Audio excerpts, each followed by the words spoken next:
You ever wonder how your phone knows it's your voice and not someone else's? Or how a photo app can instantly pick your cat out of 100 pictures? Well, it all comes down to something called classification. It's basically the art of teaching a machine how to sort and categorize the world.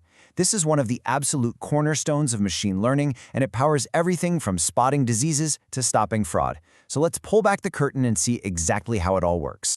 All right, here's our game plan. First, we're going to tackle the big question. What even is classification? Then, we'll level up and see how machines handle situations with tons of different choices, not just two. After that, we'll explore something really cool. What happens when the machine has no labels to start with and has to find the groups all on its own? And to wrap it up, we're going to get weird and dive into the strange world of high dimensions, a place where having more data can actually make things harder. So let's get right into it. What are we really talking about when we say classification? Well, at its core, it's about one really simple, really fundamental task. At the end of the day, classification is just about putting things into the right buckets. You give the computer an input, and its job is to figure out which predefined category or class it most likely belongs to. So you show it a photo, and it decides cat bucket or dog bucket. You feed it an email, and it goes spam bucket or important bucket. The goal is always to find the right home for a new piece of data. Okay, to make this super concrete, let's pretend we're chicken farmers. What you're seeing here is a chart where we've plotted all our eggs based on just two features, their weight and their length. The red circles are the fertilized eggs, and the blue squares are unfertilized. And just look at that. It's so clean you can draw a single straight line that perfectly separates the two groups. That orange line, that is our very first simple classifier. But that line is doing more than just sitting there. It's actually carving up the entire map into what we call decision regions. From this point on, any new egg that lands on the red side of that line, we're going to call it fertilized. Anything on the blue side, unfertilized. That one simple line has created a rule for the entire universe of eggs. Of course, in the real world, data is rarely that perfect. It gets messy. You can see here the two classes are all mixed up now. A straight line is pretty much useless. To fix this, our classifier has to get smarter. It needs to learn a much more flexible, non-linear boundary, this kind of squiggly curve that can snake its way between all the different data points. But what happens when things are so messy that the groups actually overlap? I mean, a perfect separation is just impossible. So what does the machine do? It stops being certain. Instead of saying this is fertilized, it starts talking in probabilities. It'll say something like, based on its features, I'm about 70% sure this egg is fertilized and 30% sure it's not. It learns to think in shades of gray. So far, we've only dealt with two choices, yes or no, red or blue. But most real-world problems are way more complex than that.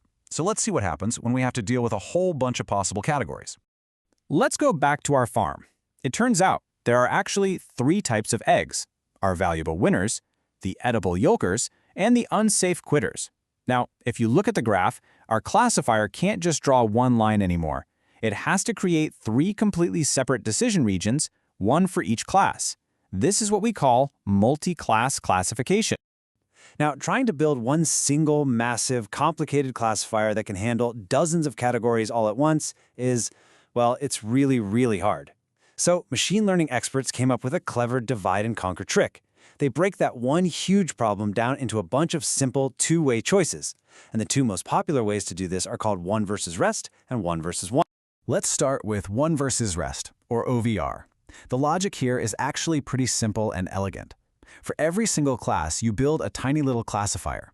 The first one just learns to answer one question. Is this a winner, or is it something else? The second one learns, is this a yolker or something else? And so on. When a new egg comes along, you show it to all of these mini classifiers, and each one gives you a probability score. The winner classifier might scream 80% sure, while the yolker one says, maybe 15% sure. Whichever one is the most confident wins, and that's the label the egg gets. And here's what that looks like under the hood. At the top, that's our original data with 5 different classes. Then, down below, you see the 5 separate one versus rest classifiers. Each one has been trained to create a sort of probability hot zone, that reddish area, for its own class, and basically ignore everything else. A new data point gets classified based on whichever hot zone it falls deepest into. It's as simple as that.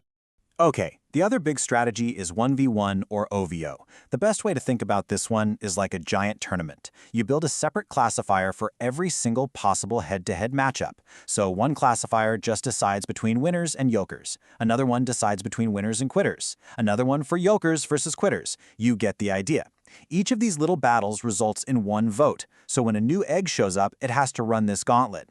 At the very end, we just count up the votes, and the class with the most votes is declared the champion. So what's the catch with the tournament approach? I mean, it can be super accurate, but it is a ton of work. As you can see from this graph, the number of classifiers you need doesn't just grow, it explodes. The growth is what we call quadratic, which is just a fancy way of saying that every time you add just one more class, the number of matchups you need to build gets way, way bigger. It gets out of hand really, really fast. And to put a real number on that, for a problem with just 30 different categories, which, believe me, is not that unusual, the 1v1 method would force you to build and run 435 separate classifiers. That is a huge amount of computing time and power. And this is exactly the kind of trade-off data scientists have to think about every single day. Okay, so up until now, we've been assuming we have this nice, clean, pre-labeled data. But what if we don't? What if we just have a giant, messy pile of data and we want the computer to find the patterns for us? This brings us to our next section. This is where we get into a whole different field called unsupervised learning. The main tool we use here is called clustering, and the goal is to ask the algorithm to find natural groupings in the data, all by itself. The core idea is actually pretty intuitive.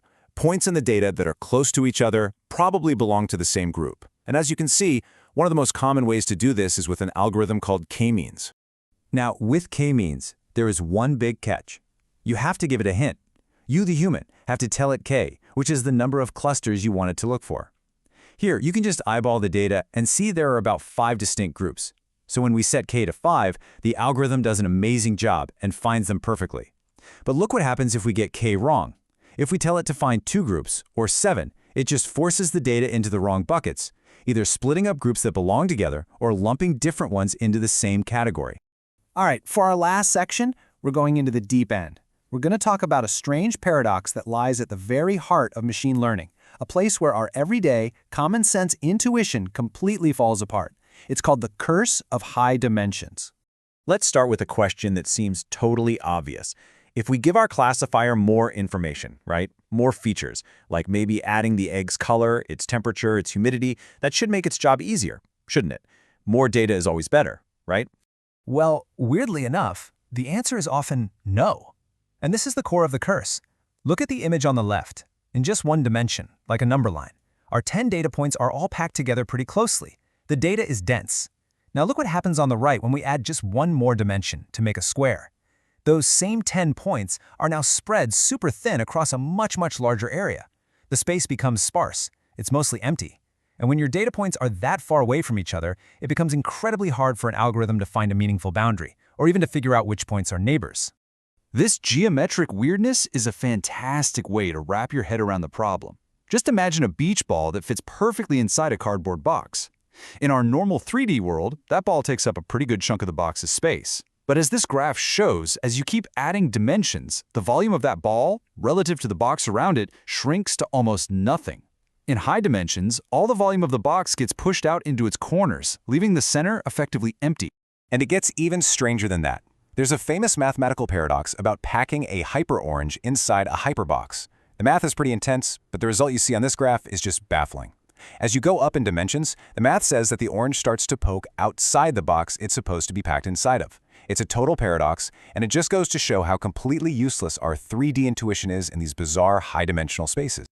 So what's the big takeaway from all this? When we're dealing with the kind of high-dimensional data that powers all of modern AI, our common sense just fails us. Like the quote says, we have to rely on the math and the logic, not what feels right. The next time your phone recognizes your voice, remember what's really happening under the hood. It starts with a simple idea, putting things in buckets, but it quickly leads to a world of complex choices, clever strategies, and a strange, high-dimensional reality that is absolutely nothing like our own.